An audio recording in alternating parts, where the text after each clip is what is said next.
Hello BookTube, this is my March manga wrap-up. What I do is every month I put in a pre-order for the following month's forthcoming volumes of manga in the series I actively follow, and debut volumes of series I would like to try out. I put these orders in with Book People, the great bookstore in Austin, Texas. Book People collects the volumes as they arrive at the store and holds them until the final volume arrives. Book People then ships the books to me towards the end of that week or sometime over the weekend. And I will usually get the books sometime the first or second full week of the following month, depending on when exactly the final volume arrives. For example, my March manga haul, I put in the order late in February. The final volume came out the last Tuesday of March, so Book People didn't actually get the package ready and scheduled for shipping until not this past Saturday, but the Saturday before. And I received the package last Thursday, which would be the first full week of April. So that's typically how things work out. So over this past weekend, I had a rough time of it. I did not have a good weekend. And I was hoping reading these 3 volumes of manga would cheer me up, and they failed. So here are my thoughts on them.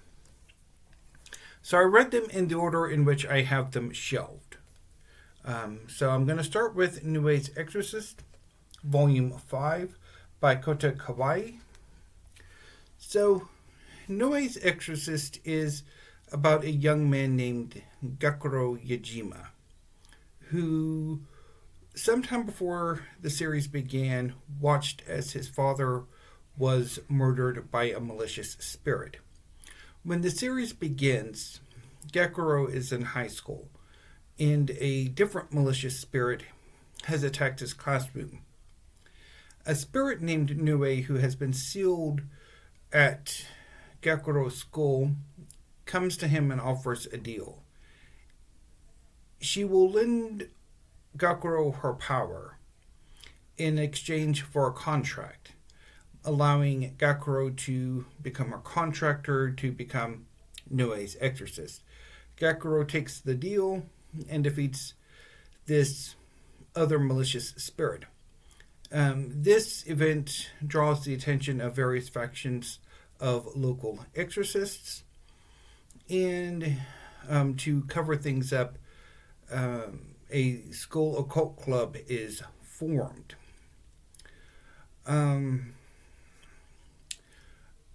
In the 4th volume, Gakuro and the club so basically the club is a front for the exorcists, and Nue finagled things so that Gakuro would be the captain of the group, even though he has no idea what the hell he's doing and needs a hell of a lot more training, but okay. So Gakuro and the group have been sent to a village that's under the exorcist's control. And they discover that the village has been infiltrated by a group of malicious spirits, including the one that killed Gakuro's father. Now, for some reason, probably for drama, one of the members of the occult club is Gakuro's estranged adoptive sister. And she, seeing the spirit that killed their father, flies into a vengeful rage and jeopardizes the mission, while the other 2 members of the group, let's see if I can remember the names, because I don't usually remember the names, Kazusa and Shiroha, end up captured. So this volume focuses on Gakuro trying to decide whether to help his sister, fight their father's killer, or rescue Kazusa and Shiroha. Eventually, things work out, and Gakuro develops a power up. And eventually, more capable exorcists arrive to assess the situation.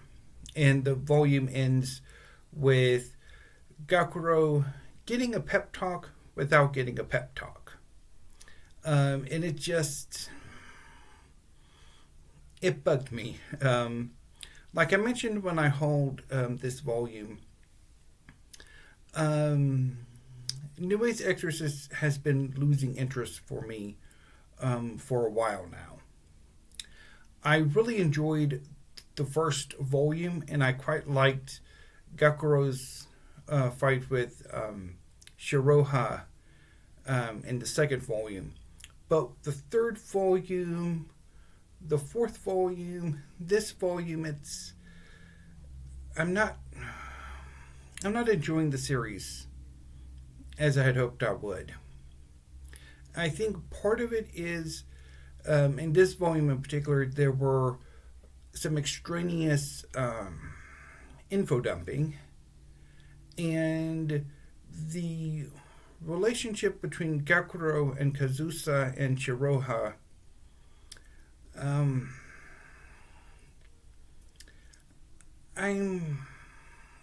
is this a love triangle? Is this going to be a harem? So I think I'm going to drop New Age Exorcist.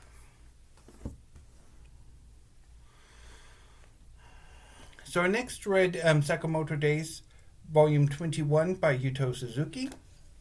So Sakamoto Days is about a man named Taro Sakamoto, who was a prominent assassin who fell in love, retired from the business, and opened up a local shop, effectively a local convenience store. However, the assassination business isn't done with Sakamoto, and a massive bounty was placed on him. So over the course of the series, Sakamoto is trying to save himself and protect his family, as well as a growing number of friends and loved ones that have kind of gathered around him to help him with the bounty and to figure out what's going on. This volume is the beginning of a new story arc in which the deuteragonist of the series, Shin, and another supporting character, Heisuke, travel to the Assassination Association's secret jail so that they can train themselves by surviving the prison and escaping, and also so that Shin can consult with the JAA's fortune teller for ways for him to better enhance his telepathic abilities. And the fortune teller, Atari, is the cover model for Volume 21.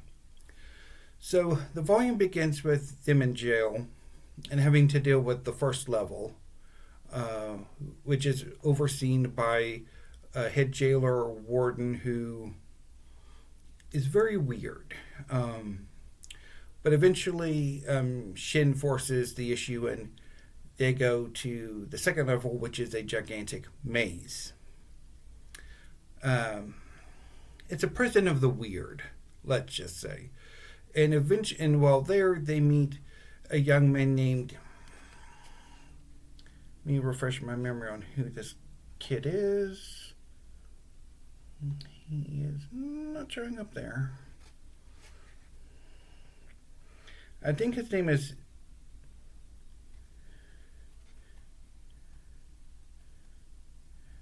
Tinkuryu.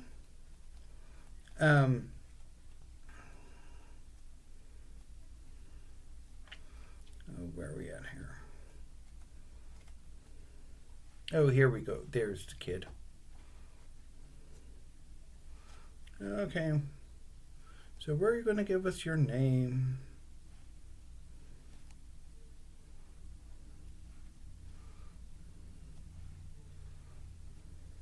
Oh, yeah.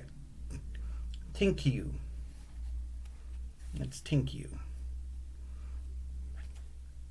So this is Tinkyu's introduction. He is a member of Slur's organization who's also seeking out Atari so that she can tell him how to get back into Slur's good graces. So briefly, Tinkyu and Shin and Heisuke team up, and then eventually Shin and Heisuke's identities are revealed to Tinkyu, and he tries to kill them, while Atari helps Shin try to fend off Tinkyu. So the volume was, in general, entertaining, but it's not quite what it has been, I don't think.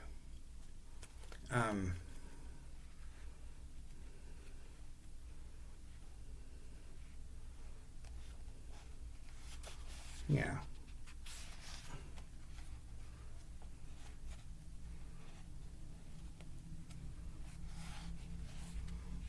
It hasn't been quite what it has been.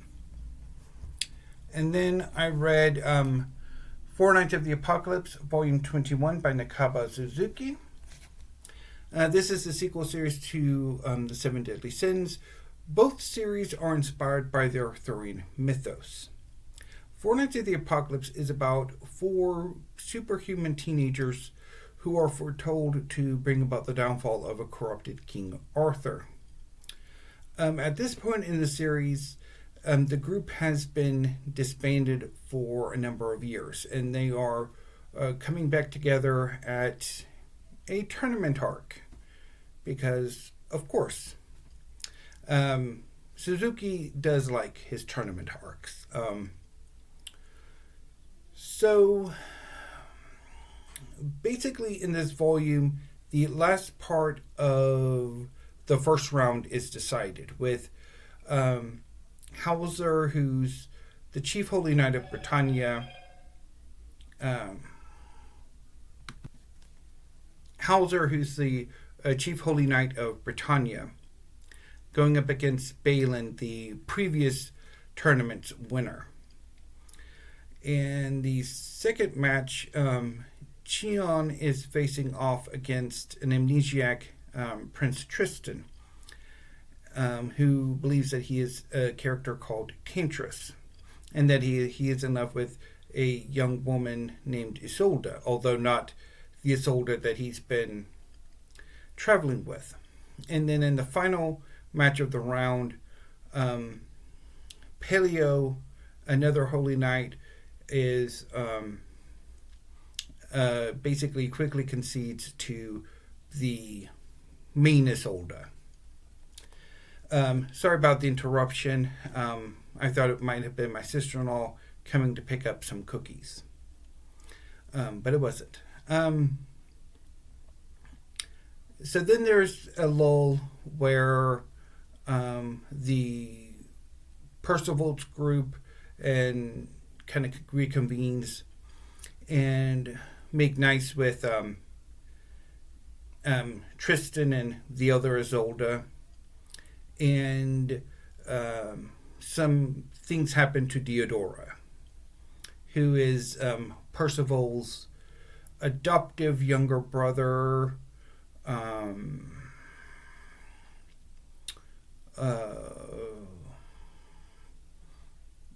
container. It's weird.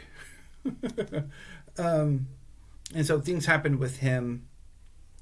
And then the second round begins, which is so how the second round is going to go is Percival is going to face a character called Mystery Package, who is actually a giant that specializes in smithing, and he's building new weapons for the Four Knights of the Apocalypse and some of their retainers.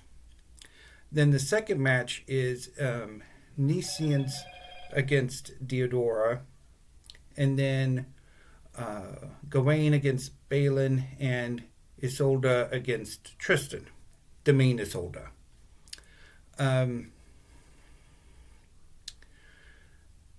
And so the volume ends with Percival's fight with Mystery Package and some of the wrap up of other things going on as well.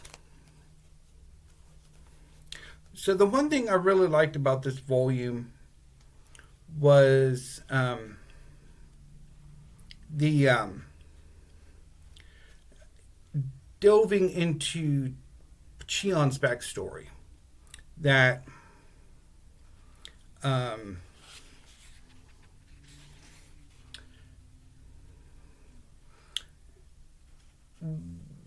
was too long in coming.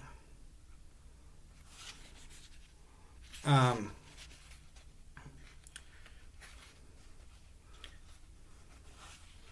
was like that. So Chion is, this character here is an adoptive cousin of Prince Tristan. And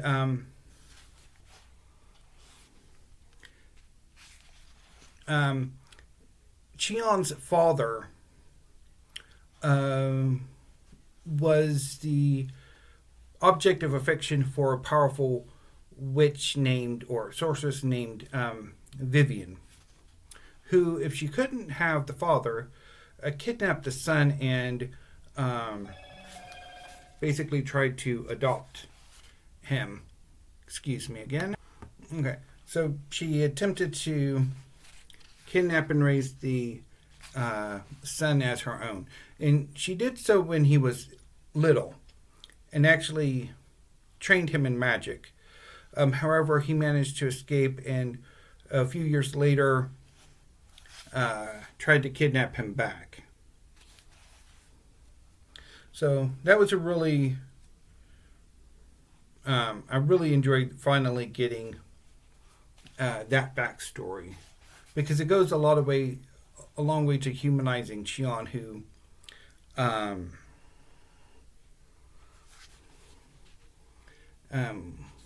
is the least likable of the lead cast.